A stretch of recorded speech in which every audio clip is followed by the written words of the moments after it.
Amen. Je vais t'accompagner parce que j'allais à une évangélisation de 3 jours. Je dis, il n'y a pas de problème, viens, on va y aller. Et il m'a dit qu'il voulait cela parce que on l'invite aussi à prêcher. Mais quand il a fini de prêcher, qu'il doit intercéder pour les gens, il met les intentions pour lesquelles il va prier. Et quand c'est fini, il ne sait plus quoi dire et il s'arrête. Alors il veut voir comment moi je fais. Je lui ai dit qu'on va commencer au Saint-Sacrement. On est allé au Saint-Sacrement, on a fait 1 heure de silence. Et il m'a dit, mais tu n'as rien dit? Il dit, mais moi je vais parler après. Pour le moment, il faut que je sois rempli. Donc je suis venu au Saint-Sacrement pour me laisser remplir. Et après, ça a commencé. Et quand j'ai commencé par prêcher, 15 minutes après, je constate que les gens ne me suivaient pas. Quand vous parlez, si les gens vous suivent, vous savez. Mais c'est comme si je parlais à des pierres. Et pendant que je continuais dans mon cœur, j'ai dit, Seigneur, qu'est-ce qui se passe? Qu'est-ce qu'on doit faire? Voilà, ils entendent le bruit, mais ils accueillent rien. Et dans mon cœur, le Seigneur me dit, descends. Prends le micro-baladeur, descends au milieu d'eux. Je suis descendu, j'ai fait 1, 2 fois le tour, mais ils ont changé en même temps. Ils étaient devenus très attentifs. Et le reste est bien passé. Et le frère m'a dit après, qu'est-ce que tu as fait? Pourquoi tu es descendu? J'ai dit effectivement parce qu'il y avait un blocage et j'ai prié. Et j'ai fait ce que le Seigneur m'a dit de faire. Donc en fait, prêcher, annoncer la parole de Dieu, prier pour les gens, n'est pas une question statique, des choses que j'ai déjà, que je viens replaquer. Mais il s'agit d'écouter l'Esprit au fur et à mesure pour savoir ce qu'il faut faire dans cette situation donnée. Un évêque me disait, un évêque togolais, quand on parlait des messes pour les malades, il me disait, lui, quand il voit ces prêtres, il a l'impression que quand un veut faire là, il va voir quelqu'un qui fait déjà et il prend un bloc-notes avant d'aller. Et il est là, il prend note du début jusqu'à la fin, ce que son confrère aîné a fait. Et quand il revient chez lui, lui aussi il dit, je vais faire pour les messes pour les malades, et il prend son bloc-notes. C'est d'une manière caricaturale, c'est-à-dire il reprend ce qu'il a vu faire. Or, il n'est pas devant le même public. Les réalités ne sont pas les mêmes. Non, il est important que nous sachions que l'Esprit veut nous aider à bien faire. Et il faut que nous apprenions à marcher avec lui. Je reviens sur la vision qu'on a reçue. Une main assez grande qui tient une main plus petite. Mais la main petite cherche à sortir, à se débarrasser. Et je crois que le Seigneur veut se servir de nous pour faire de grandes choses, à condition que nous sachions marcher avec lui. Poser nos pas dans ses pas. Et il y a un texte de Saint Paul dans le livre des Actes des Apôtres qui me fait peur, mais qui me plaît beaucoup. Acte 20, versets 22 à 23. Et maintenant, voici que je suis contraint par l'Esprit. Certaines versions disent je suis attaché, comme ligoté par l'Esprit, de me rendre à Jérusalem sans savoir ce qui va m'arriver là-bas. Je sais seulement que l'Esprit Saint témoigne de ville en ville que les chaînes et les épreuves m'attendent. Me voici, je suis contraint par l'Esprit de me rendre à Jérusalem sans savoir ce qui va m'arriver. Quand on organise une messe pour les malades, on ne sait jamais ce qui va arriver.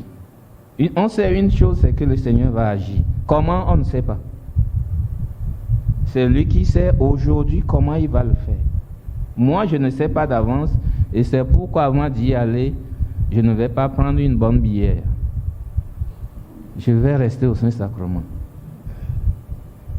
pour me laisser remplir. Alors, l'Esprit chemine avec nous, mais comment? C'est le premier point. L'Esprit chemine avec nous. L'Esprit Saint initie des projets.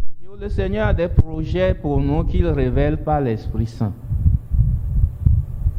Quand l'ange Gabriel est venu voir la Vierge Marie, c'était pour lui annoncer le projet de Dieu sur elle. C'est un projet pour la vie. Tu seras la mère du Sauveur. Et je crois que la Vierge Marie n'a pas compris ça comme une histoire de 9 mois de grossesse et puis une histoire de donner naissance à un enfant. Elle a compris que c'est toute sa vie qui est engagée. C'est tout son être qu'elle donne. Donc quand le Seigneur nous fait signe, il nous engage, vous êtes des prêtres, c'est pour la vie. Mais au sein de cette mission, il y a d'autres missions, d'autres appels ponctuels. Au sein de sa mission, la Vierge Marie a eu d'autres appels ponctuels. Exemple pour aller chez Élisabeth. Dès qu'elle a entendu, l'ange lui a dit, ta cousine est enceinte. On dit tout de suite, elle s'en alla en hâte. Elle a compris que c'est une mission pour elle, non seulement d'aller visiter Élisabeth, mais je crois qu'elle sentait dans son cœur que quelque chose va se passer quand elle va arriver là-bas. Et quelque chose s'est passé. Dès qu'elle a entendu la salutation, l'enfant a tressailli en elle. Voilà la mission. Il fallait que Jean-Baptiste soit rempli de l'Esprit avant de naître parce que la mission à lui confiée est grande. Une autre mission ponctuelle, c'est à Cana. Elle a compris que sa maternité ne s'arrête pas juste au fait d'avoir une grossesse et de donner naissance à un enfant. Sa maternité va au-delà. Ils n'ont plus de vin. Quelle attention! Il n'y a que nos mamans qui sont comme ça. Cela me rappelle, j'étais tout petit et un soir, à pareille heure, ma maman préparait, elle faisait un truc dehors, je suis allé rester à côté d'elle et puis je me suis couché par terre, j'aimais faire ça. Et puis elle me dit, lève-toi. Je dis, mais pourquoi je vais me lever? Je suis resté là, elle dit, lève-toi parce que début saison des pluies là, les scorpions sortent, lève-toi. Je vous dis, j'ai résisté, et troisième fois, elle me dit, je te dis, lève-toi tout de suite. Dès que je me suis levé, à peine une minute, un gros scorpion qui arrive. Si j'étais resté là, j'allais goûter. Oui, nos mamans sont très attentionnées. Elle a déjà perçu la chose en elle. Donc Marie a accompli d'autres missions ponctuelles. Au Cénacle, elle était là pour prier avec eux. Non, nous aussi, dans notre appel, nous avons des missions ponctuelles. Et il est important que nous soyons à l'écoute de l'Esprit pour que ces missions ponctuelles soient accomplies, comme Dieu le veut. Saint Paul a été appelé par le Seigneur, mais combien de missions ponctuelles il a eu? Parce qu'il était à l'écoute de Dieu.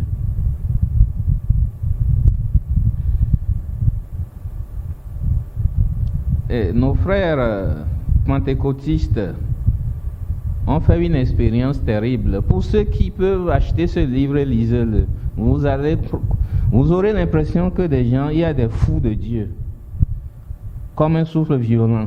Qui a déjà lu? Le livre a disparu, mais je crois qu'entend la librairie Bon Pasteur a encore commandé. Ils ont fait une expérience formidable dans l'esprit. Et ça va, si vous lisez ça, quelque chose va se passer en vous. Ils disaient un jour, ils étaient invités à des funérailles, on a un enterrement. Mais comme on le fait partout, vous allez, le corps est exposé, on va... comment on dit ça? En tout cas, on passe devant le corps, une petite prière et puis on s'en va. Ils arrivent devant le corps, ils étaient 3. Bon, la mission, c'était venir au funérailles. Il y a un des leurs qui dit, je sens dans mon cœur que le Seigneur nous demande de prier pour que ce mort vive. Mais il est mort depuis. On l'a exposé pour l'enterrer. Et il y a le deuxième qui dit, mon frère, toi aussi. Nous sommes venus à un enterrement, il ne faut pas gâter les choses. Il dit, mais moi, c'est ce que le Seigneur me dit dans mon cœur. Alors le troisième dit, mais prions. Si rien ne se passe, on n'a rien perdu. On aura prié quand même. Et ils se sont mis à prier. Et le mort qui se met debout. Alors les gens ont fui. Parce qu'il paraît en Indonésie, ils disent que quand un mort, il y a des morts qui se mettent debout, ils attrapent quelqu'un et puis ils partent avec lui. Alors personne ne voulait partir.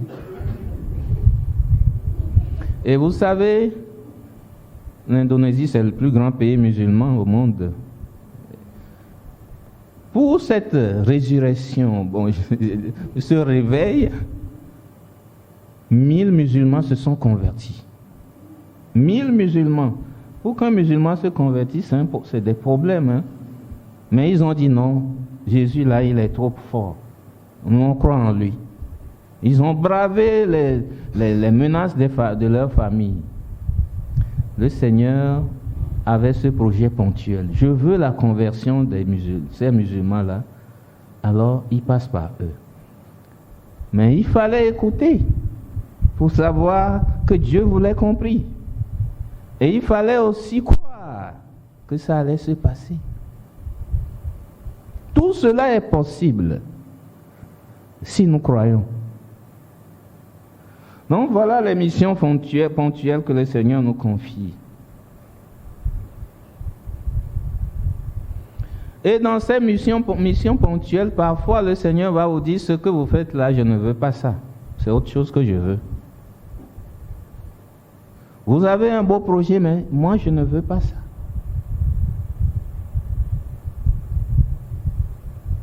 Et Saint Paul a eu une expérience pareille. Acte 16, verset 6. Paul et ses compagnons traversaient la Phrygie et le pays des Galates, car le Saint-Esprit les avait empêchés de dire la parole dans la province d'Asie. On veut prêcher la parole, le Saint-Esprit nous en empêche. Il n'y a pas de contradiction là. Mais c'est parce que Dieu ne veut pas ça en ce moment-là. Ce n'est pas ce que le Seigneur veut. Donc ce n'est pas parce que nous avons pensé des choses qui sont bonnes qu'elles viennent de Dieu. Ce n'est pas parce que c'est beau à voir que ça vient de Dieu. On peut se tromper.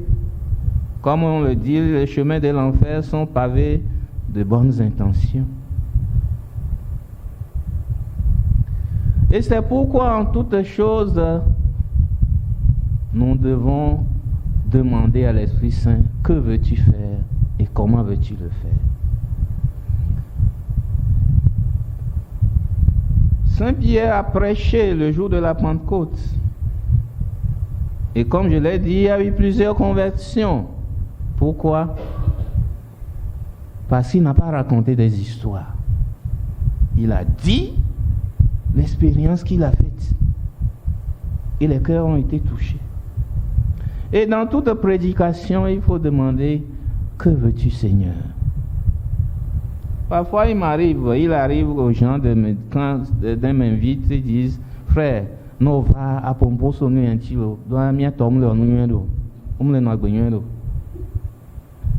frère, quand tu viendras là, il faut parler de ce point-là, parce que nos frères et sœurs ne se comportent pas bien. J'ai dit d'accord. Mais je ne vais pas aller prêcher en faisant ce qu'on appelle ici Nyadoué. Je ne vais pas aller faire papato. Je vais annoncer Jésus-Christ. Je ne viens pas faire allusion à des gens. Et moi, quand je reçois un thème, je dis, Seigneur, qu'est-ce que tu veux faire dans leur vie? Que veux-tu faire? C'est la question que je pose à Jésus. Et il me dit ça. Je ne fais pas d'abord recours au livre. Quand il me dit ça, je dis ok. Ce point-là, comment je peux mieux le développer? Et là, il faut lire tel document. Il faut lire peut-être la vie d'un saint. Et là, j'ai l'éclairage sur ce que je vais dire. Donc, dans notre mission de prédication, il nous faut être attentifs. Quand on était tout jeune dans le renouveau, là, on était parti à une mission d'évangélisation à Agbelové. Et puis on nous a envoyés dans un village à Bedjepo ou quelque chose là. Il paraît qu'il y a une paroisse là-bas maintenant. Ok. C'est le Guiré. Tout jeune, on me demande de conduire l'équipe. J'arrive, on entre dans la première concession, le monsieur nous reçoit. Et vous savez ce qu'il a fait? Il a demandé aux gens de mettre les chaises tout autour du grand fétiche qu'il a. Son fétiche là avait presque la taille humaine. Grandeur nature. Mais il voulait nous intimider. Et j'ai commencé par prier. Et il est venu s'asseoir et puis il fait signe, parler. Nous avons dit nos petits mots d'enfant. À la fin, il a poussé un grand soupir. Et il dit, les gens viennent ici, je les renvoie. Mais vous, je ne peux pas vous renvoyer. Parce que ce que vous avez dit a touché mon cœur. Et il nous a raconté sa vie. Et il dit, vous voyez, ce fétiche-là, je ne voulais pas ça. Ce n'est pas ce que je voulais. C'est parce que j'ai perdu mes 11 premiers enfants que quelqu'un m'a dit, va chercher ça et les sorciers ne viendront plus. Et quand je l'ai amené, mes enfants ont commencé par vivre. Alors nous avons compris son histoire. Et il nous dit, qu'est-ce que vous voulez que je fasse maintenant? Nous lui avons dit ce qu'il faut faire, nous sommes partis. Bon, après j'ai demandé, on m'a dit, il ne s'est pas converti. Mais je crois que le Seigneur se charge du reste. Je ne sais pas s'il s'est converti avant de mourir. Bon, je ne sais pas s'il est mort, hein. Mais ça fait longtemps quand même. Donc, dans une prédication, c'est l'Esprit qui nous dit ce qu'il faut dire.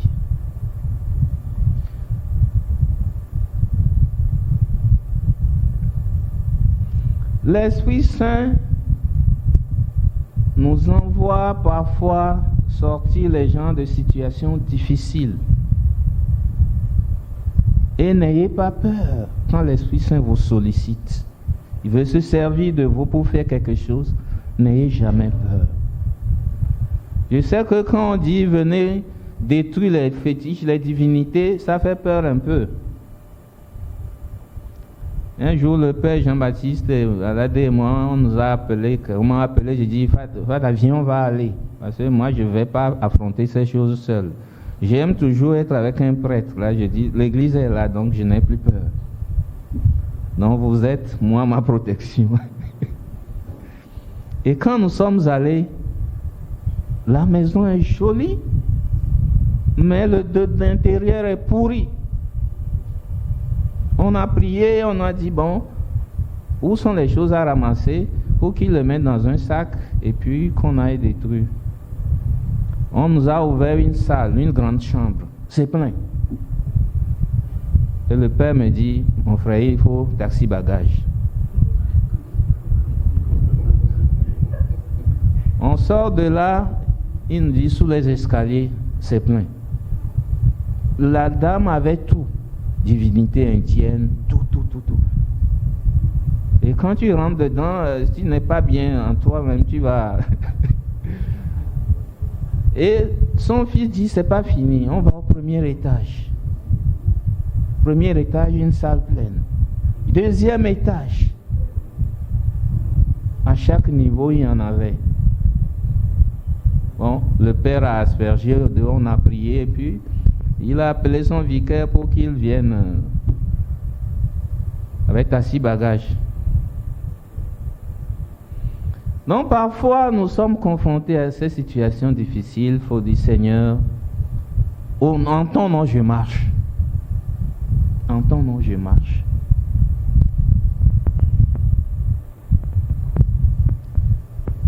Parfois sur nos paroisses, dans nos groupes de prière, nous sommes confrontés à des situations compliquées. Moi, ça me rappelle l'histoire de Saint-Pierre avec Ananie et Saphir. Il y a de ces cas sur nos paroisses, des faux. Et généralement, on n'arrive pas à les démasquer parce que nous-mêmes, nous ne sommes pas plongés dans l'esprit comme Saint-Pierre. Et c'est pourquoi il nous faut être à l'écoute, prier beaucoup, pour que devant certaines personnes, nous soyons en mesure de détecter la fausseté et dénoncer cette fausseté-là. Un jour, on était au groupe de prière chez nous. On louait, mais la louange, ça ne prenait pas. C'était lourd. Et c'est le premier jour, moi, j'ai reçu une parole. Dans mon cœur, je sentais qu'il y a deux personnes qui se sont bien querellées là, mais qui sont au milieu de nous tranquillement. Après avoir échangé des insultes. Et c'est ça, à cause de ça que la louange n'arrivait pas à prendre. Alors, je suis allé voir le berger et dit, berger, voilà ce que moi je sens dans mon cœur. C'est à toi de dire ce qu'il faut faire. Il m'a dit, oui, il faut dire aux gens. Il dit, il faut dire toi-même. Il dit, non, vas-y, dis. Et dès que j'ai partagé la parole, il y a une sœur qui lève la main, c'est moi. Et la seconde aussi, c'est nous deux. Ce sont des cousines. Et elles sont venues au milieu. On a prié pour les deux. Et quand vous voyez, après, une louange forte a éclaté. Dieu veut démasquer les mauvaises choses sur nos paroisses, à condition que les pasteurs soient à l'écoute. Et c'est pourquoi moi je vous invite, en tant que curé, vicaire, priez ensemble. Priez ensemble. Vous verrez des choses changer sur votre paroisse. Priez ensemble. Priez le brevier ensemble, mais avec un cœur de communion. Et vous verrez ce qui va se passer. Quand les pasteurs ne s'entendent pas, heureusement que Dieu est Dieu, sinon certaines paroisses seraient mortes. Mais c'est du mal qu'on fait aux paroissiens. Alors on va prier pour que ces petites querelles-là, on sait que ça finira pas, parce que nous sommes des hommes, mais que l'intensité diminue, quoi. Et surtout que le curé n'aille pas se plaindre du vicaire devant les paroissiens. Ça, c'est très vilain. Et que le vicaire aussi n'aille pas se plaindre du curé devant les paroissiens. C'est laid. L-A-I-D, quoi. Non, ils ont ri parce qu'ils savent de quoi je parle. Ils étaient à Yamoussoukro.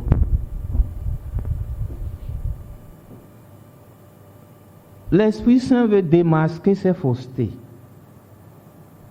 Si je suis disponible, il va le faire. Sinon, parfois, il y a une expérience qui s'est produite dans un groupe de prière. Une dame vient demander la prière pour que elle et son mari s'entendent bien. Les frères priaient. Une séance, 2 séances. 3e séance, pendant qu'ils priaient, un frère dit non, quelque chose ne va pas. Madame, il s'agit vraiment de votre mari? Dites-nous la vérité. Elle dit en fait, je suis sa maîtresse. Donc, pendant tout ce temps, nos frères bénissaient l'union illégitime.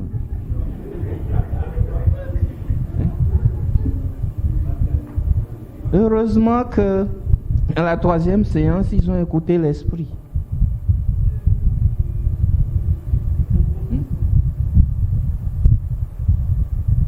L'Esprit veut nous amener à démasquer ces faussetés-là. Quand les gens viennent vers nous, généralement, nous avons l'habitude, parfois des choses qu'on a l'habitude de dire. Oh, ça, Dieu va le faire. Mais il va le faire comment? Jésus n'a jamais dit ça aux gens. Oh, ça va aller, hein? Courage. Non? Jésus a toujours dit concrètement ce qu'il faut faire, mais en ce moment. Et nous avons le devoir, en tant que ses disciples, de lui demander, mais devant telle personne, telle situation, que veux-tu que je fasse? Et je ne crois pas que l'Esprit va se taire. Un Ivoirien était venu le voir, il était en Côte d'Ivoire.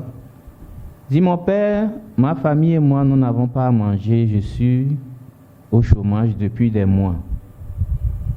Ce soir, même on n'a rien à manger. Alors je viens frapper à votre porte. Vous avez cette situation souvent. Et voici ce que le père fait. Le père dit, oh monsieur, je te donne de l'argent, peut-être ça vous permettra de manger pendant 3 jours, mais après, tu vas continuer par venir ici, non? Nous allons demander au Seigneur qui t'a donné une famille, de te donner du travail pour que tu nourrisses la famille. Ils ont prié le soir là. Le lendemain, il est revenu, ils ont prié. Donc, ils priaient le soir à 18h. Le 3e jour, le monsieur arrive à 6h du matin. Et le père dit, mais c'est 18h. Il dit, oui, mon père, je sais, mais on va faire la neuvaine, on va clôturer maintenant la neuvaine. Mais quel monsieur, on veut l'aider, il impose des choses. Il dit, en fait, mon père, hier, quand je suis rentré là, il y avait une lettre qui m'attendait, on me demande de venir commencer un travail ce matin. C'est pourquoi je veux qu'on clôture la neuvaine.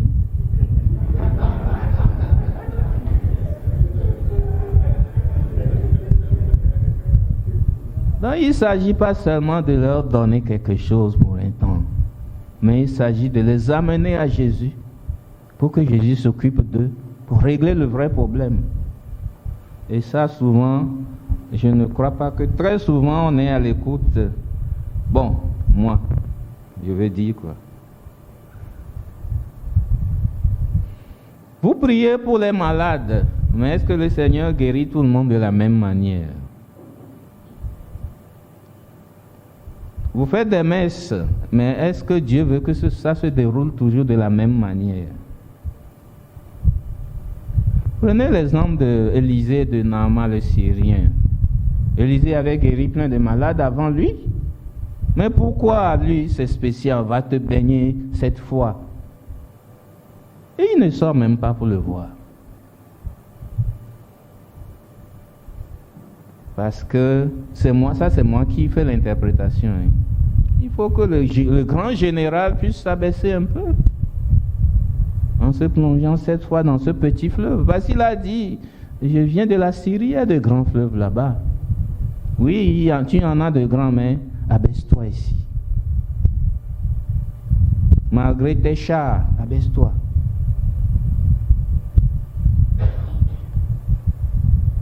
Non, nous ne prierons pas pour tout le monde de la même manière. Je me rappelle, il y avait une dame qui venait dans notre groupe et les frères de l'intercession priaient pour elle. Et après, ils m'ont dit, ça n'allait pas, il faut que je vienne prier avec eux. Moi aussi, je suis allé, on a prié une fois. Mais pas de solution. Et un matin, après la messe de 6 heures, je crois que c'était un jour férié, elle était encore là pour qu'on prie pour elle. Et il y a en ce moment, il y avait une jeune Nigériane étudiante qui venait aussi prier dans le groupe.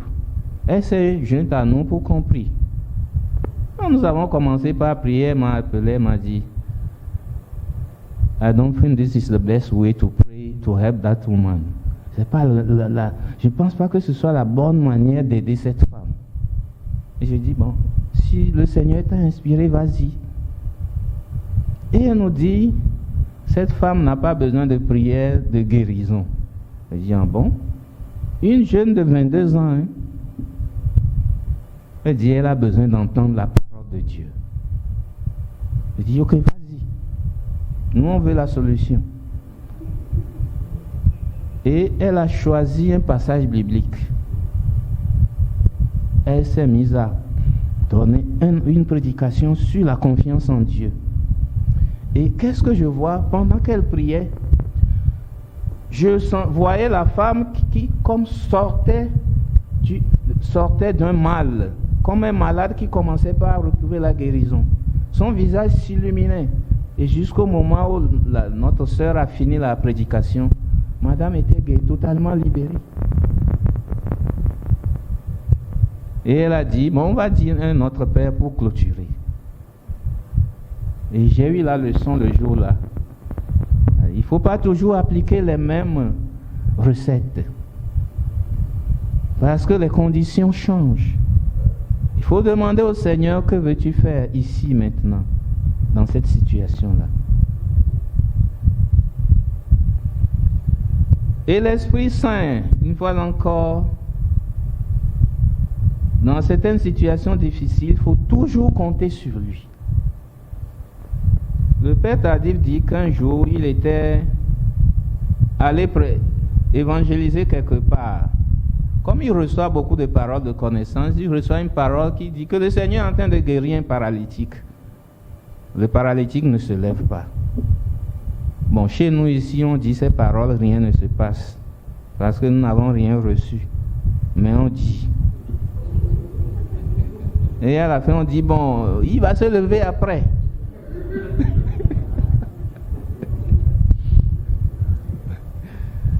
Et normalement, quand les gens disent ces choses, rien ne se passe. Vous êtes nos pasteurs, c'est à vous de les appeler pour leur dire d'arrêter cette comédie-là. Vous avez le devoir, je dis même le devoir, de nous appeler pour nous dire arrête la comédie. Alors le Père Tardif, qui donne une parole, rien ne se passe, c'est quand même étonnant. Il revient dessus après quelques minutes, il dit, la parole me revient, le Seigneur guérit un paralytique, rien. Et puis il dit, l'évêque était là assis. Il dit, mais Esprit Saint, il ne faut pas me honnir devant l'évêque. Et il continue la prière, après il reçoit une parole, le Seigneur guérit un sourd. Alors, acclamation, le sourd a commencé par entendre. Il continue la prière, il revient, il dit, la parole, le Seigneur guérit un paralytique, me revient. Ça dit que le Seigneur guérit quelqu'un vraiment. Et le sourd se lève.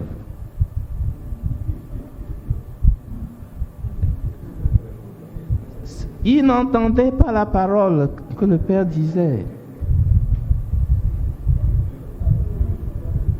Comme il est sourd, il n'entendait pas. Il a fallu qu'il soit guéri de sa surdité pour maintenant entendre qu'il est guéri de sa paralysie. Il faut toujours faire confiance au Seigneur. Surtout quand l'évêque est là.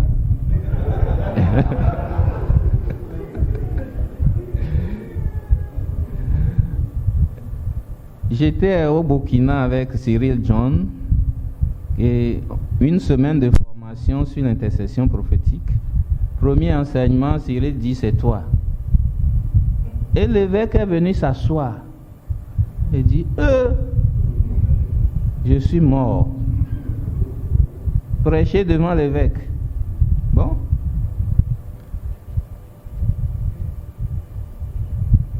J'ai fait ce que je devais faire. Et à la fin, l'évêque vient me toucher et dit, mon fils, je veux te parler. Je dis, je suis foutu. Et il dit, suis-moi au bureau. Il dit, j'espère qu'il ne va pas me dire de partir tout de suite, de rentrer au pays. Et je vous dis, j'ai transpiré. Puisque son secrétaire m'a conduit au bureau et je l'attendais, malgré le climatiseur, j'ai transpiré. Et il arrive à peine s'asseoir, il prend tout son calme comme ils en ont l'habitude. Et il me dit, mon fils, je voudrais vraiment te remercier pour tout ce que tu as dit tout à l'heure. Et je voudrais t'inviter dans mon diocèse. J'aimerais que tu viennes donner une semaine de formation aux responsables du renouveau et aux prêtres.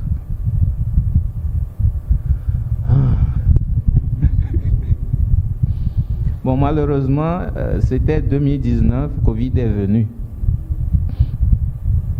Donc, quelle que soit la situation, l'Esprit Saint est là pour nous sortir d'affaires.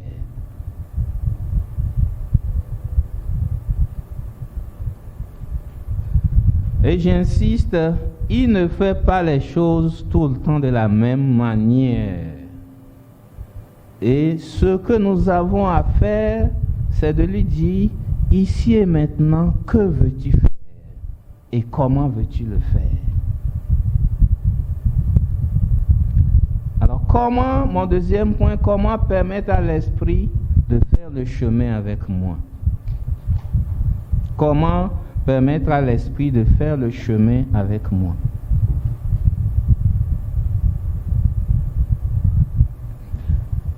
Ceux qui ont permis à l'Esprit Saint de faire le chemin avec eux et qui sont pour nous des modèles, ce sont des amis, des gens qui ont été des amis de Dieu.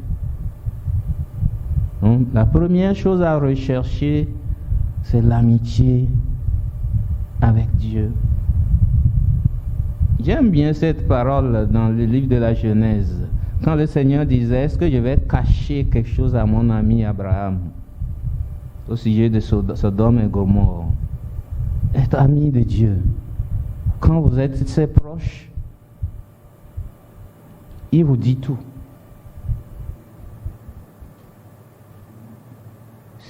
Vous êtes mes amis, car le serviteur ne sait pas ce que fait son maître. Vous, mes amis, vous savez tout. Mais parfois, l'ami ferme ses oreilles et ne veut rien entendre, malheureusement. Donc, la première chose, c'est que nous ayons une vie de prière, je dirais, assez bien réglée. Une vie de prière qui permet à Dieu de nous parler régulièrement chaque jour. Pas une vie de prière saccadée. Et quand je dis prière, c'est vraiment prière. Parce que je peux lire des prières sans prier.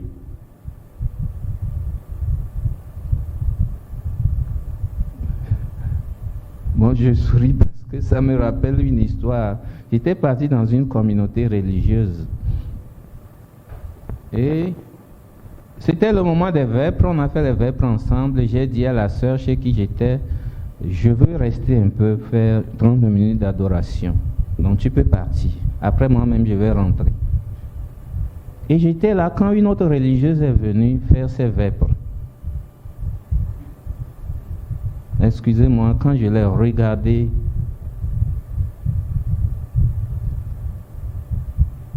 elle a liquidé les vêpres en 10 minutes. Elle a liquidé. Et quand elle est partie, le message qui est dans mon cœur, c'est que celle-là va partir bientôt, elle va quitter la communauté.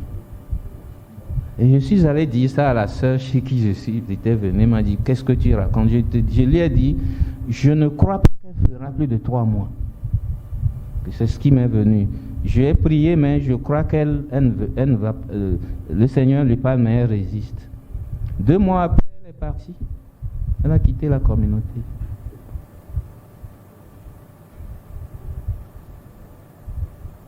Et parce qu'elle ne priait plus. Et quand on ne prie plus, l'esprit du monde s'empare de nous. Ou bien quand on prie mal, l'esprit du monde s'empare de nous.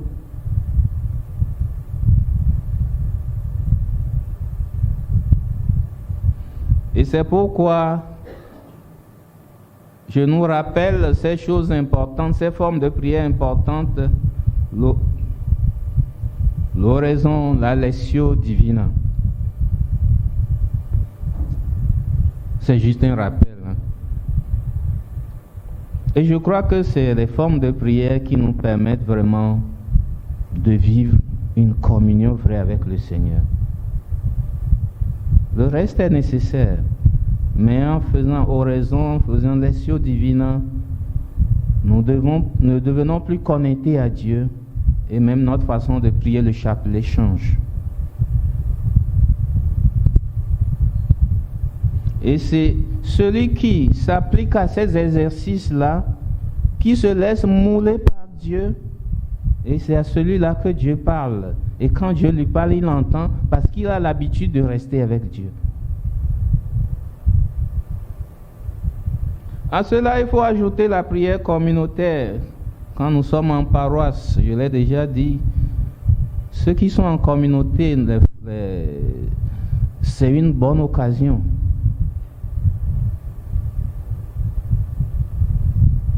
Mais c'est toujours bon, si vous avez un groupe de prière de renouveau chez vous, d'aller de temps en temps prier avec eux. Ça fait du bien.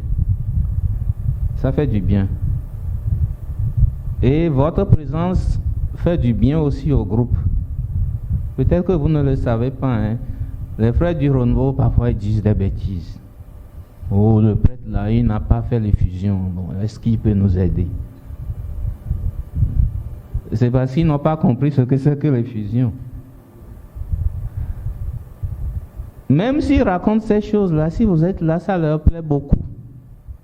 Et ils se sentent un peu importants, quoi. Allez les voir souvent, vous verrez que ça va changer leur regard sur vous.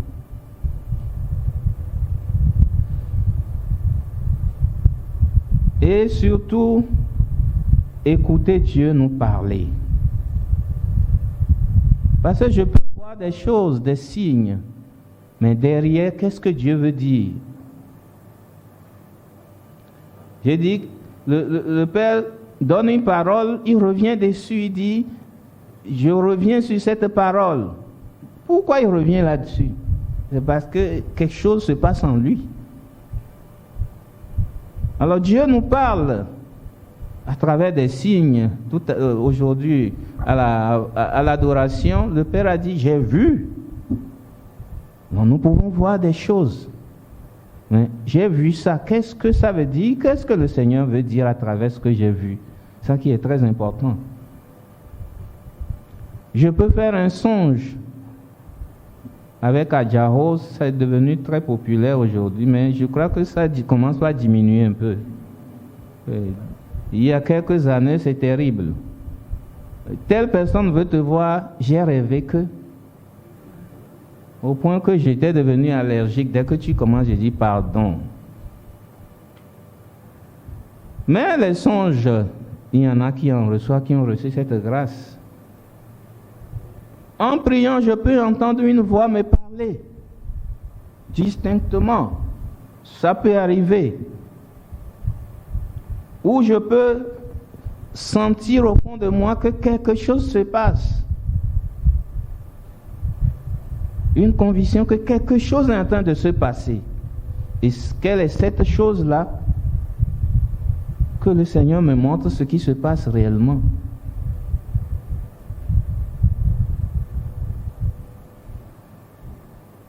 Quand j'étais tout jeune étudiant, quand je reviens de l'école, première chose, je prie. Et un jour, je priais, le Seigneur me dit, arrête ta prière. Il dit, ça me vient dans le cœur, arrête la prière. Je dis, mais ça veut dire quoi? C'est le diable. Moi, je prie, on me dit d'arrêter la prière, ça ne peut que venir du diable, non? Vous convenez avec moi, non?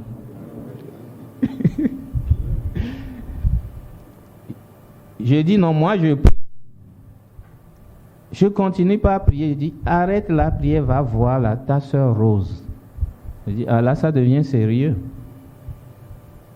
Je continue la prière, arrête, va la voir, elle a besoin de toi.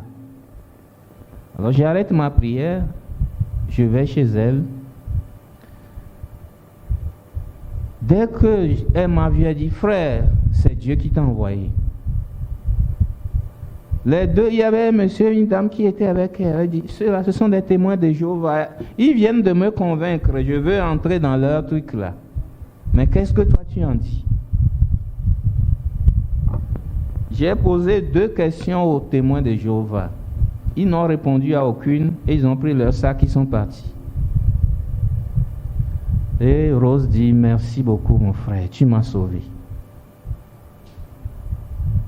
Si j'ai continué ma prière,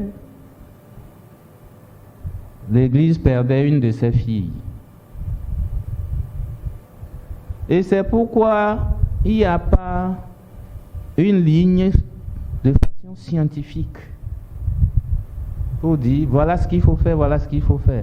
La ligne, c'est écouter l'Esprit Saint. Qu'est-ce qui est dans mon cœur actuellement? Que me dit-il?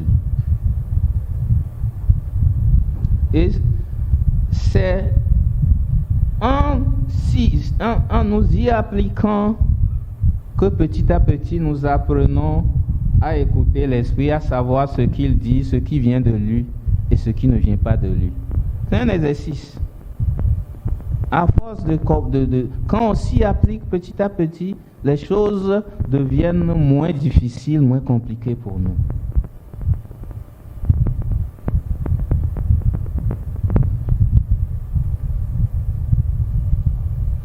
Et le père Alter qui dit, lui, quand les gens reçoivent guérison, pendant qu'ils prêchent ou qu'ils célèbrent les messes pour les malades, pendant qu'ils prient, ils sentent une douleur quelque part, il sait que le Seigneur est en train de guérir la personne au même endroit. Et dès qu'il annonce, effectivement, il a le résultat se produit.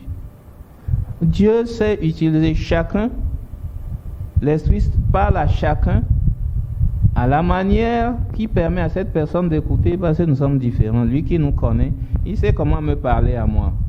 Il sait comment parler au Père. Il sait comment parler à chacun. Mais il revient à toi, à chacun de dire, comment Dieu me parle-t-il? Quels sont les signes qu'il fait? Souvent.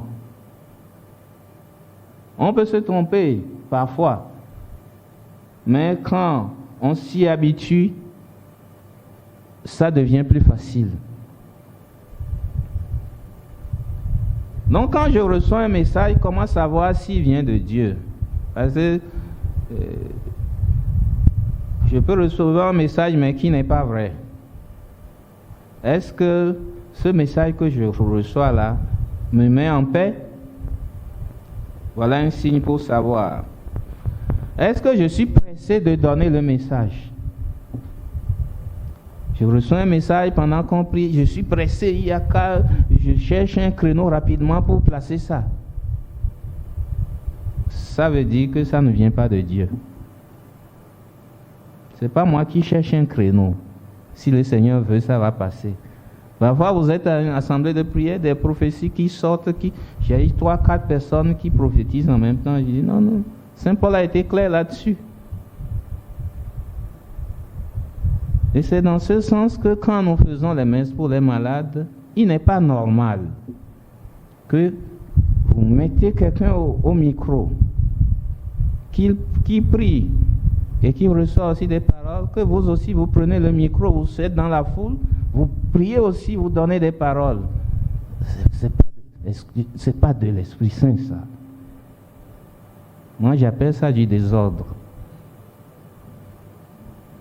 Un curé m'avait invité et le dernier jour, on a fait la campagne pendant 4 jours. Dernier jour, 5e jour, il a invité un autre prêtre qui est venu.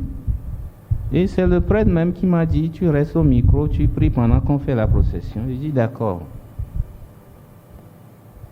Et il a fait à peine 20 mètres, il remet le Saint-Sacrement à un de ses confrères. Et il cherche un micro-baladeur. Il entre dans la foule. Mami va pour Togo. C'est pas terre Togo.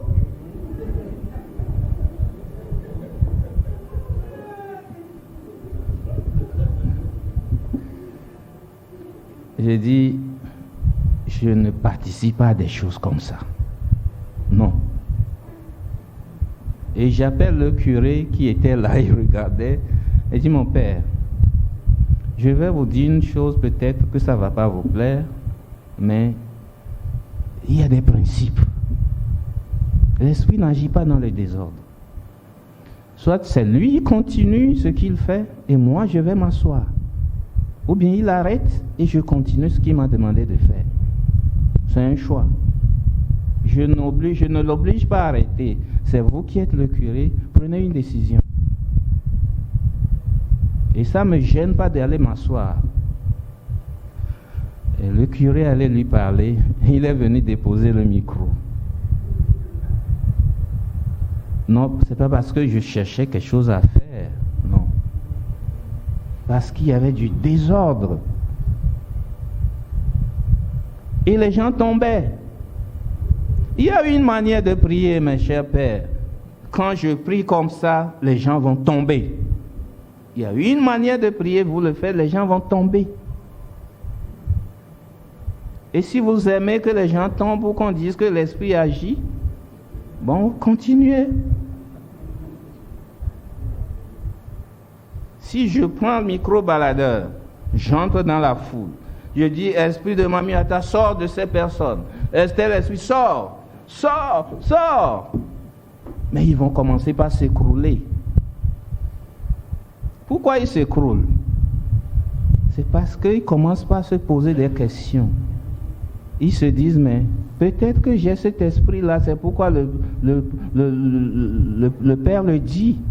Ah, j'ai l'esprit de mamie. Oh Dieu, oh, surtout les femmes. Et on ne les aide pas comme ça. On ne les aide pas de cette manière. On n'en a pas besoin. Février dernier, j'étais dans un diocèse de la RDC. Quand la procession allait commencer, j'ai dit à l'aumônier diocésain, j'ai un mot à dire à la foule d'abord. Et j'ai dit, Jésus va passer au milieu de vous. Jésus, il est gentil ou pas gentil? Oh, il est gentil. Est-ce que quelqu'un qui est gentil avec vous va vous jeter par terre, vous faire rouler dans la poussière? Non, ce n'est pas possible. Donc Jésus va passer, vous voulez bien lui parler pour qu'il s'occupe de vous? Oui. Alors restez éveillés. Ne vous plongez pas, ne vous jetez pas par terre, parce que ce n'est pas comme ça que Jésus va vous guérir. Et je leur ai expliqué qu'il peut arriver que certains soient bousculés, tout dépend de leur passé, ou certains à cause de leurs blessures. Mais l'essentiel, restez vous-même, et Jésus s'occupera de vous. En RDC, quand on dit campagne d'évangélisation, ce n'est pas notre bas-fond là. Hein. C'est le bas-fond de Saint-Joseph 3-4 fois. Et les 3 ou 4 jours, ça s'est passé comme ça. Je n'avais plus besoin le deuxième jour de leur parler. À la fin, l'évêque m'a appelé, il m'a dit, je suivais tout à la radio, merci beaucoup. Je ne savais pas comment faire pour que ici mes prêtres, les frères du renouveau comprennent que l'esprit n'agit pas dans le désordre. Merci d'être venus nous aider. Et puis il me demande, est-ce qu'ils ont déjà pris un autre rendez-vous pour que tu reviennes? Et il dit, non, mon Seigneur, ils n'ont qu'à digérer ça d'abord.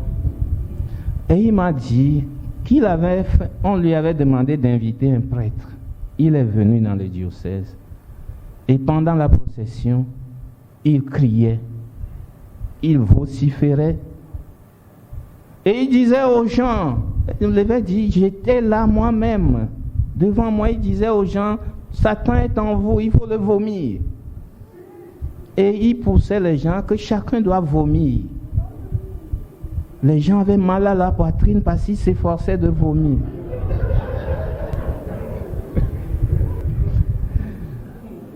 Alors l'évêque dit, il attendait que ça finisse. Et il dit à la fin, il lui a dit, cher père, je ne veux plus te voir dans mon diocèse. Je ne veux plus te voir dans mon diocèse. Si tu vas quelque part, tu peux traverser, mais venir et que tu veux faire exercer ministère de guérison, non, c'est fini. L'esprit agit. Il suffit de l'écouter. Et prier tranquillement. Il va agir. Ce n'est pas l'autorité de votre voix qui guérit. Ce n'est pas la force de la voix qui guérit. Ou bien je me trompe? Non. Est-ce que certains parmi vous ont vu le Père Tardif ici quand il était venu? Oui. Est-ce qu'il criait? Il ne priait même pas longtemps. 3 minutes. Oh, nos processions de Saint-Sacrement, combien de temps ça dure?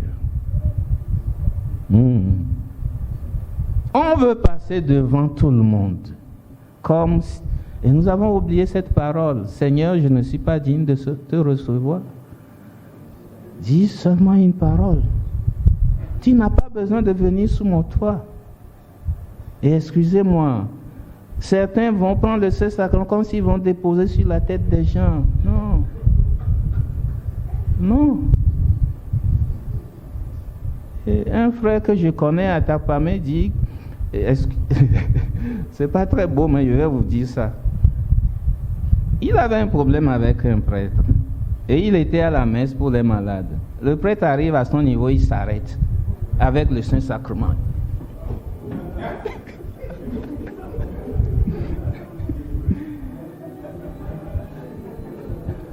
Et il me dit, je le regardais, je riais.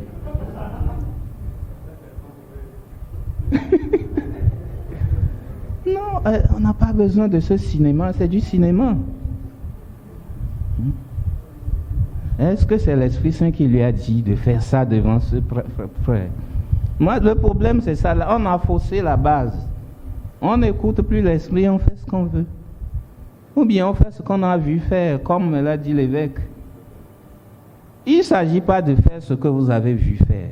Vous voulez faire une messe pour les malades? Allez au Saint-Sacrement. Seigneur, que veux-tu faire? Comment veux-tu que je le fasse? Il va vous parler. Vous êtes son prêtre, il va vous parler. Vous êtes à son service, il va vous parler.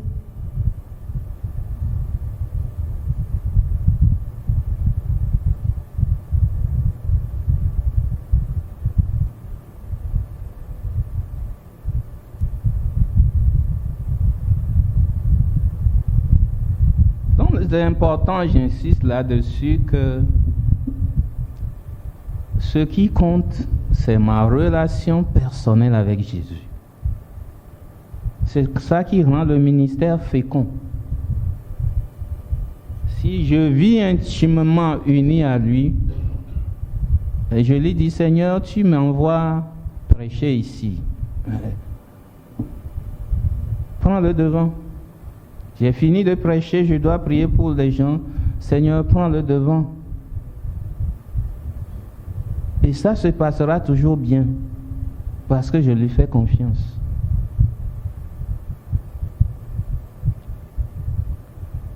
Donc, que le Seigneur nous donne la grâce de lui faire confiance totalement, entièrement. Et vous verrez les grandes choses qui vont s'accomplir. Vous verrez de grandes choses s'accomplir. Des choses auxquelles vous n'avez pas pensé. Et après, vous allez louer le Seigneur.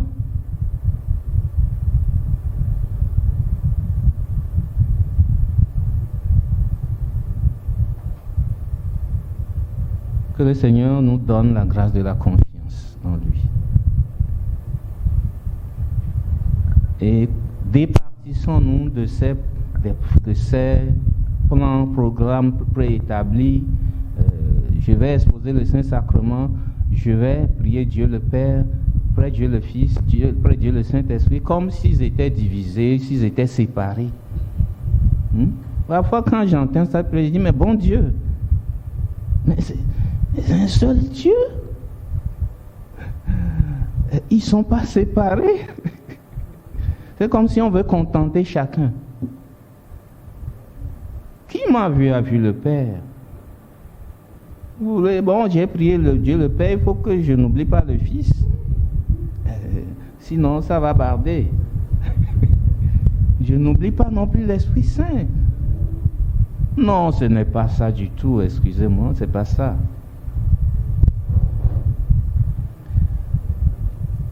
Que le Seigneur nous aide à commencer par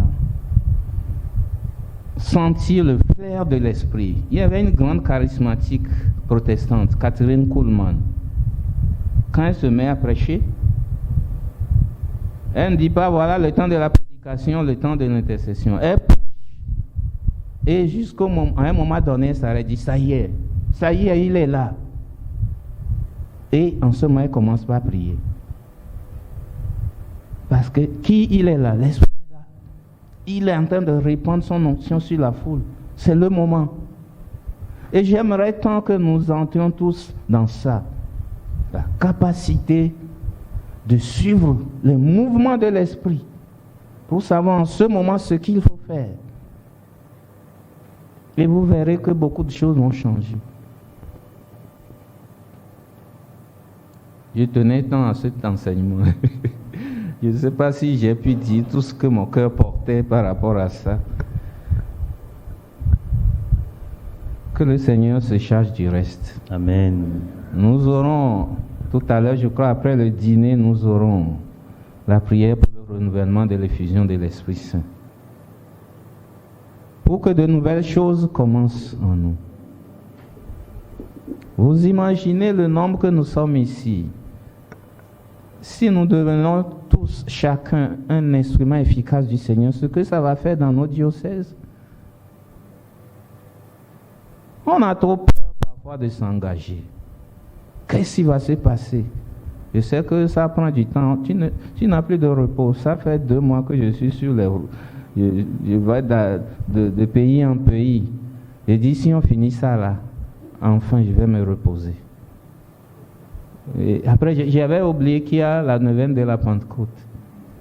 Bon, quand ça là va finir, au moins le mois de juin.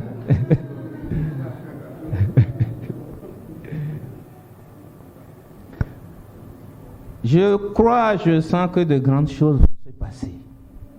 Alors, cher Père, levons-nous pour que de grandes choses se passent.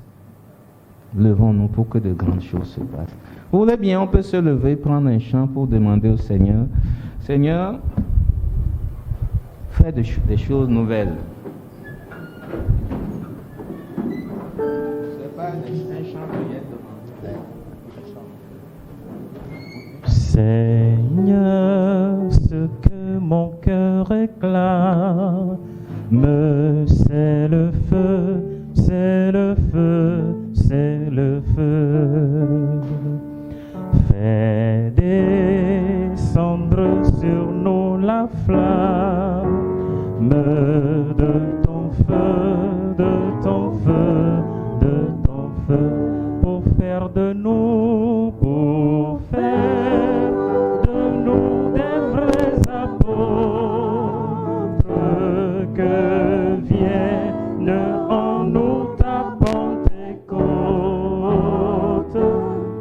pour faire de nous des vrais apôtres, par le feu, par le feu, par le feu, pour faire de nous, pour faire de nous des vrais apôtres,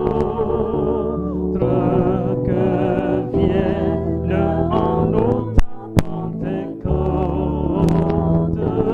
pour faire de nous des vrais apôtres, par le feu, par le feu, par le feu, par le feu, par le feu, par le feu, par le feu, par le feu, par le feu. Seigneur, ce que mon cœur réclame. Seigneur, ce que mon cœur réclame, c'est le feu, c'est le feu, c'est le feu, c'est le feu. Fais descendre sur nous la flamme de ton feu, de ton feu, de ton feu, pour faire de nous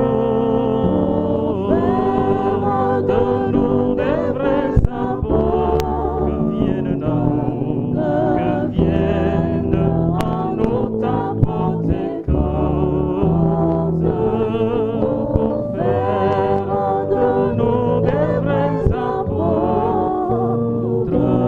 par le feu, par le feu, par le feu, pour faire de nous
Alors je me tourne vers on va faire cet exercice, je me tourne vers celui qui est à côté de moi, on se tient par la main, je prie pour lui, et lui aussi prie pour moi. J'invoque l'Esprit Saint sur lui, lui aussi l'invoque sur moi.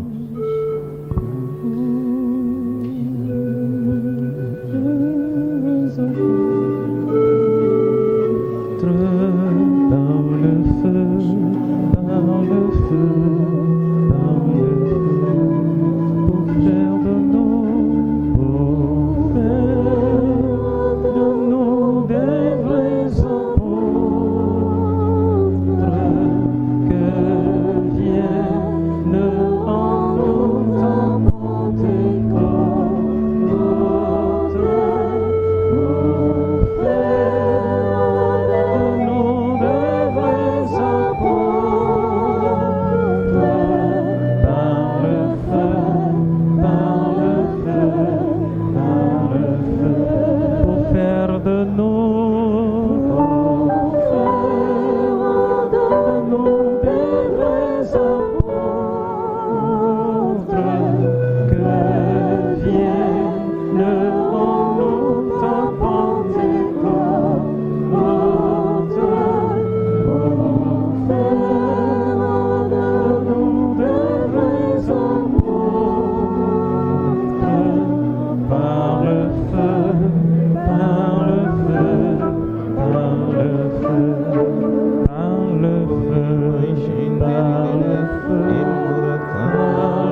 Salut Marie, pleine de grâce, le Seigneur est avec vous. Vous êtes bénie entre toutes les femmes, et Jésus, le fruit de vos entrailles, est béni. Sainte Marie, Mère de Dieu, priez pour nous pauvres pécheurs, maintenant et à l'heure de notre mort.